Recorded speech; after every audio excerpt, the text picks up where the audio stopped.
I tell people I do comedy, they're like, oh my gosh, how can you do that? That's so scary, it's so scary. Pfft. I was in a gang, okay? I was totally in a gang. Gang might be too strong of a word. It wasn't a gang. It was more like it was a Southern Baptist youth group. But we were irritating, y'all. We were irritating. It's almost as bad as being dangerous. We would come in bragging about our exploits. Oh man, you should have seen us at the Steak and Ale. We totally got shushed. Not that tough. We thought we were so cool. We do drive-bys. That's true. Drive-by witnessing. Anybody do that?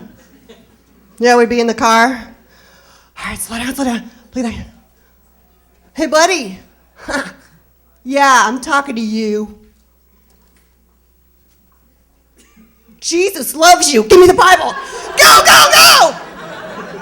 We're like, did you see his face? I was all, you got saved.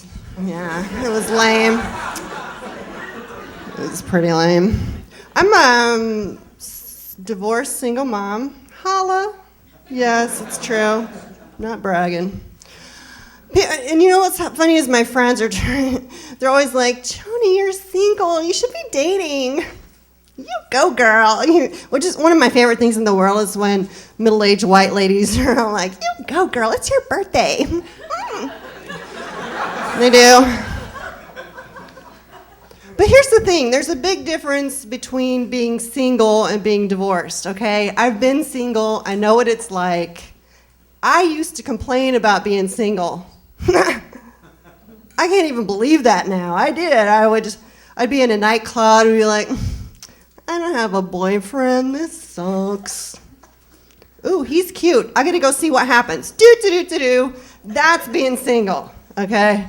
Being divorced is like being a war veteran. There's flashbacks and shell shock. You can't go out like that. You can go in a nightclub and you're just sitting there. Oh, I think that guy's looking at me.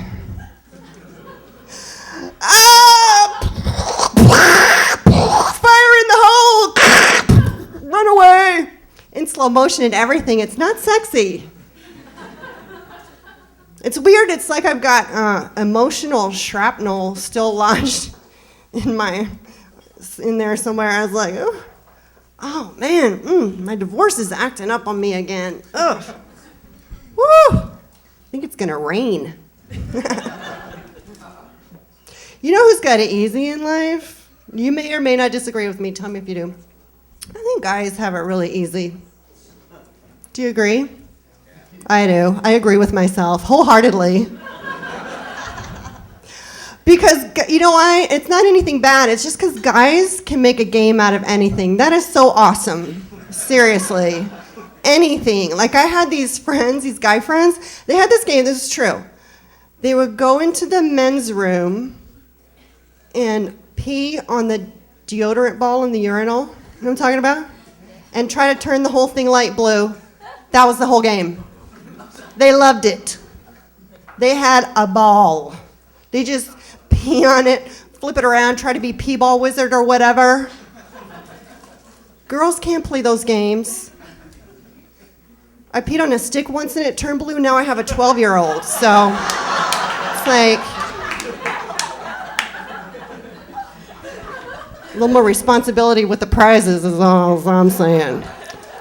My sister's husband had fun with a virus. I swear. He had, no, it's like, what? But it's true. He had that Bell's palsy. Do you know what that is? Bell's palsy? Where half of your face gets paralyzed temporarily. Have you ever seen that? It was hilarious. It was hilarious. Because no matter what he said, it just looked like he was being really sarcastic. Yeah, he was like, wow, you look great in that dress. Oh, seriously, you look hot. Wow, thanks for this meal. It's delicious. Yummy. And I was thinking, if that ever happens to you, don't be embarrassed, okay? Go to Las Vegas, because that is the perfect poker face. You don't even have to try. You're like, look at these cards, woo! I'm gonna win. You're welcome. So, all right, now this part is gonna be a little story about the worst job I ever had. You ready? Thank you. Okay, worst job ever, I gave cave tours in Dixon, Tennessee. Okay, some of you may be going, that doesn't sound so bad. Yes, it was. It was bad. But let me set it up. I was living in New York, having a great time. I got married. A month later, I'm living in Dixon, Tennessee, giving cave tours, which I don't understand because my husband wasn't even from there. He was from Ohio. Ooh. So, it's acting up again. So, here's the thing. You've probably never been to Dixon, Tennessee. It's this little podunk hillbilly town, and there's no movie theater, there's no bookstore, there's no dentist, apparently. Yeah.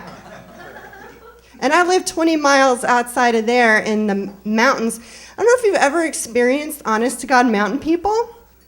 They're scary. Really scary. Like, they all get married, like, when they're 13, and they just fight all the time. They're like, you're my wife, quit acting like my mother. Well, I can't help it, she's my mother, too.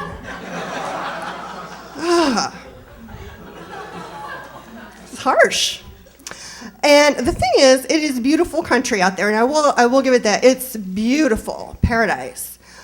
In fact, my theory is that it's the second Garden of Eden, only this time God wanted to put it somewhere where no one would be tempted by a tree of knowledge. So, that's working out. Mean. I know that's mean. I don't care. So here's the thing about cave tours. If you've never been on one in these formation caves, okay, people pay money, right? And you go in, and you can't do this. You can't go, oh, look, there's a rock. There's a rock over there. Oh, look, another friggin' rock. Whoo, pay up. You got to fun it up. You know, fun it up, give them cute little names. Like, oh, look here, this one's a sandcastle. And over here we have a birthday cake. Oh. And look, here's the nativity scene. And every cave has a nativity scene. I don't know why. I just think that if you're Jewish or like atheist, when there's bats flying at your head, you need a little baby Jesus somewhere. I got fired. Yeah, because I was renaming I renamed some of the formations. I was so bored. Okay, so here's what it wasn't that big a deal. Here's what I did. I was like, ladies and gentlemen, as you see here, the stalagmites have formed a statue that bears a striking resemblance to a woman who hates her life so much she could snap at any moment, killing dozens of innocent bystanders. I call it, no one can hear your screams down here. I'm Joanie Coyote, that's my set. Thank you, everybody.